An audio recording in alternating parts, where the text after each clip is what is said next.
Selamat datang kembali di saluran kami.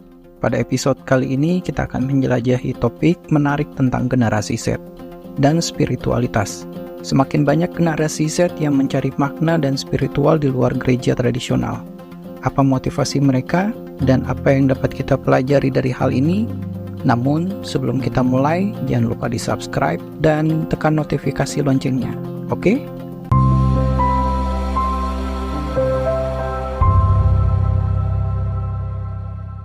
Spiritual dalam kekristenan secara singkat adalah pengalaman pribadi dan hubungan yang mendalam dengan Tuhan, di mana seseorang mencari pertumbuhan rohani, kedekatan dengan Kristus, dan pemahaman yang lebih dalam tentang ajaran-ajaran iman, melalui doa, ibadah, studi Alkitab, dan praktek-praktek keagamaan. Spiritualitas Kristen juga melibatkan pengembangan budi pekerti dan nilai-nilai moral yang sesuai dengan ajaran Kristus. Faktor apa saja yang mempengaruhi generasi Z dalam spiritual di luar gereja? Mari kita bahas.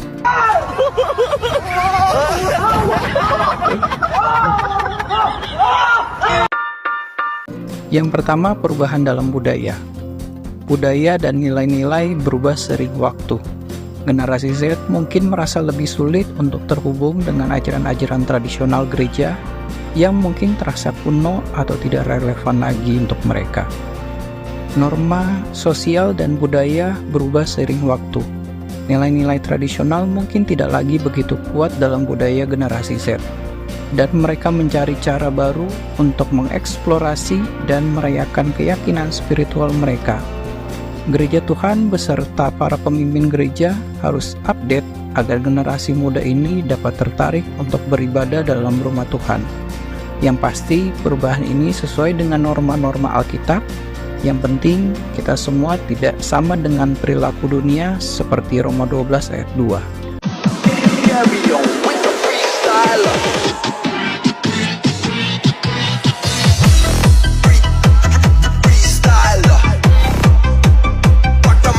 Yang kedua, kemajuan teknologi. Teknologi telah membuka akses ke berbagai sumber pengetahuan dan praktek spiritual di luar gereja.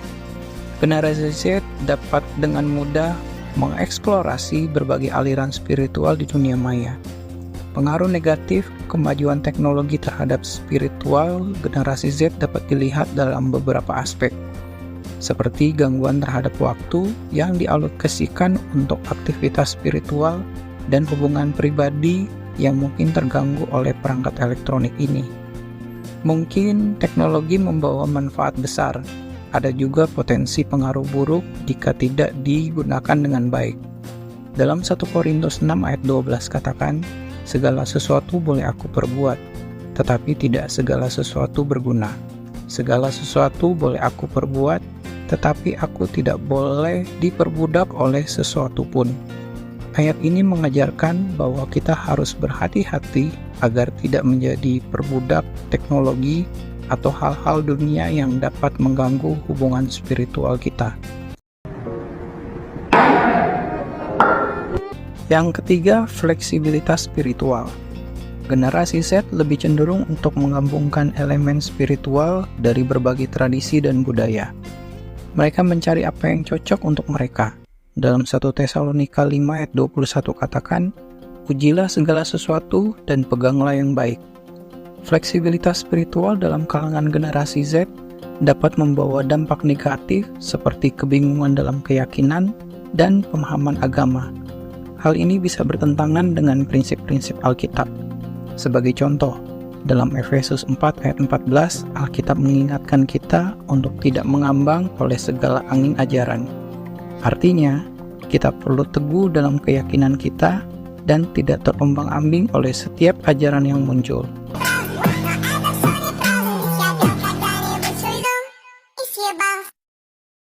Yang keempat, ketidakpuasan terhadap gereja.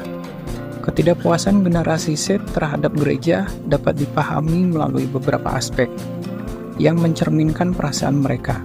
Mari kita melihat beberapa hal yang dapat memberikan wawasan tentang alasan-alasan potensial di balik ketidakpuasan mereka, yaitu perasaan tidak diterima.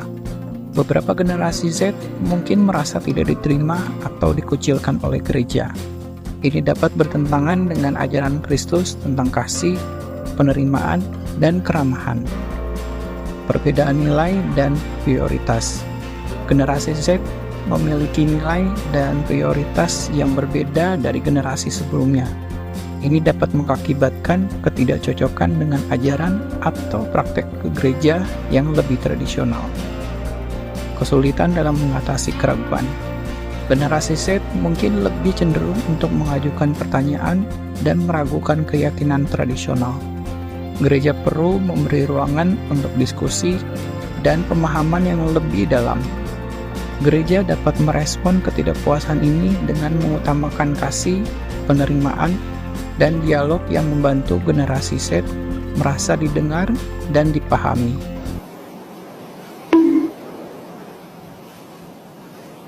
Yang kelima, keterbukaan terhadap berbagai ajaran.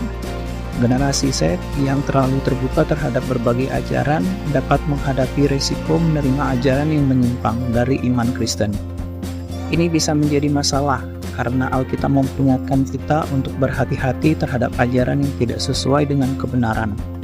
Dalam 2 Timotius 4 ayat 3-4, Alkitab mengatakan, "Karena akan datang waktunya orang tidak dapat lagi menerima ajaran sehat, tetapi mereka akan mengumpulkan guru-guru menurut kehendaknya untuk memuaskan keinginan telinganya. Mereka akan memalingkan telinganya dari kebenaran dan membukanya bagi dongeng." Pesan dari ayat ini adalah kita harus berhati-hati dan memahami dasar iman Kristen yang kokoh agar tidak tergoda oleh ajaran-ajaran yang salah atau menyimpang. Terbuka terhadap berbagai pandangan adalah baik, tetapi kita harus tetap memiliki landasan kuat dalam iman Kristen dan tidak mudah terombang-ambing oleh apapun yang datang.